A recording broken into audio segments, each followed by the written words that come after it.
There's a video they just released. I haven't been able to watch it properly called The Wait. She just did it with the media thing. And they're talking about the fact that most people don't know how to sit down in God's presence and get direction. They're always sending God on errands.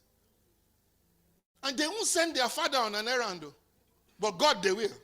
Oh, God, I need school fees. Go and get it for me. God, I need a job. Go and get it for me. Am I making sense? No. How many of you do that to your parents? You won't even do sometimes you tell your son to go and bring the remote and he's grumbling. Your son, no. Am I making sense? But you will send Almighty God on errand to go and work for you.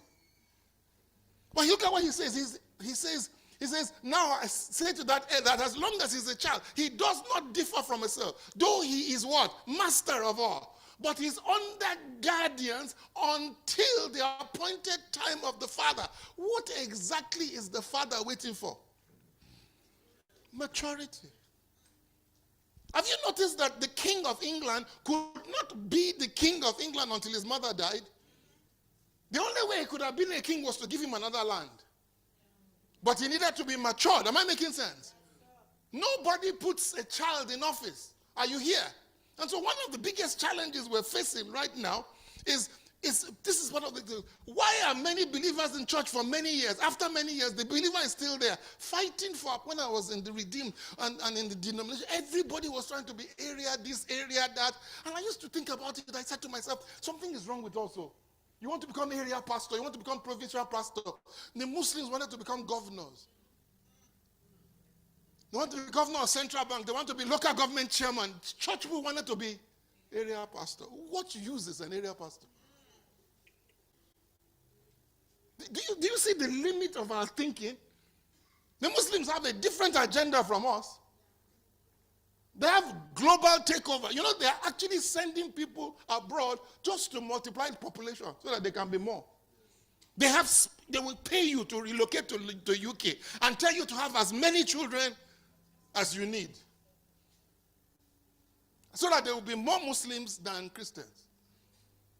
But he's saying here, for many years, he's there fighting for appointments. Sometimes the pressure and the politics of ministry will make that person to be ordained as a pastor. Listen to me. When you look at the vice president, he was a pastor of a 5,000 strong church. How much impact did he make? He made a lot of impact, but when he became vice president, that's when real impact starts. Because we always assume we are babies. You know, one of the things I'm also noticing is babies marrying other babies and giving birth to babies. Oh, you come and see the mess they're making. Come and see the mess that is being made. When a baby marries another baby and they now have a baby. Jeez. Come, are you still here? The mama says, somebody tells you, it happens in this church. There's one person who's going to be offended and walks away. He says, we don't like you. He says, I'm not going to do ministry anymore. That's a child. Pastor has offended me. I was telling Mrs. She's one lady who led the prayer meeting. She said yesterday that she said, most people are responding to me. And I said, she's right, but I'm not their problem. I'm their mirror. I'm the one that is supposed to set a standard for them, and I'm stubborn because I won't move out of the way. You build a house that is rubbish, and you invite me to come and bless it. I will bless it, but I'll tell you built rubbish. So you won't invite me. And you could have done better. Am I making sense? If you had consulted professional, I'm sorry. That's your problem. What are people who live with me? They find it even worse. I'm serious. You organize something, I will criticize it and analyze it and tell you haven't done it well. And they don't like it. Well, they're stuck with me. It's my job. And I won't be able to sleep if I don't tell them. It's my job. I'm sorry. Don't ask me whether you look nice, because I will answer you truthfully.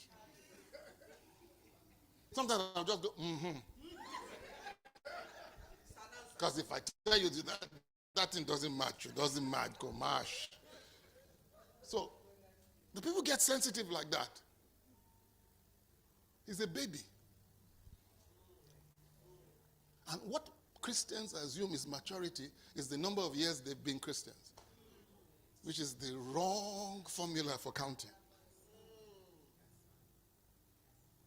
You're not a Christian because of the number of years you've been a Christian. And unfortunately, did you hear what the wiki said? When I was in secondary school, when I graduated, you were a baby. What has that got to do with anything? Sorry, I'm in trouble now. What has it got to do with anything? Even the book of Job tells you that you're supposed to be wise by age, but you don't always succeed in it. So this concept of and then people think because they have suffered makes them an expert. There was a book I read many years ago. He came to set the captives free. Jesus. I would be sleeping in night. Demons would be oppressing me. The woman took how many years to get delivered from a demon? And so the book became very popular. So I read it. Then I got confused. And demons began to appear. And I woke up one day and said, it doesn't take 2 minutes to be free from the devil. You can live by somebody else's example or by the Bible. Her example is so wrong. I'm not saying she lied. I'm just saying she didn't know better. Now there are people who are following her formula. And they're suffering for it right now. That book is a horrible book. If you have it, burn it. Suffering is not the reason why you are matured. I'm telling you, suffering is not the reason why you are matured. So stop saying I've been a Christian and I've seen much. You didn't see the right thing. You didn't go around the right path. You didn't get what you're supposed to get. You know, the Bible is a very funny book. You know what it says? It says, let older women teach younger women to love them. He didn't say let successful older women who have succeeded in marriage teach. You know, anybody who has suffered plus those who haven't suffered can teach. Because they have experience. So please, understand this thing about maturity. And I'm going somewhere with this. All right? I'm going somewhere with this. Suffering is not the reason. But God says, I will give you pastors after my own heart. And so our job is to help you grow up. He has a master plan. All right? And if you don't understand this concept of maturity, whenever you're going through difficulty, you will leave.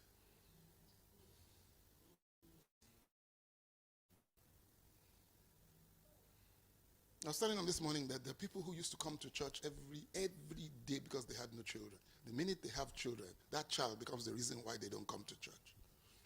Which means they use God to get what they wanted. They had no love for him. Because another person begged God for a child and came back and gave the child to God.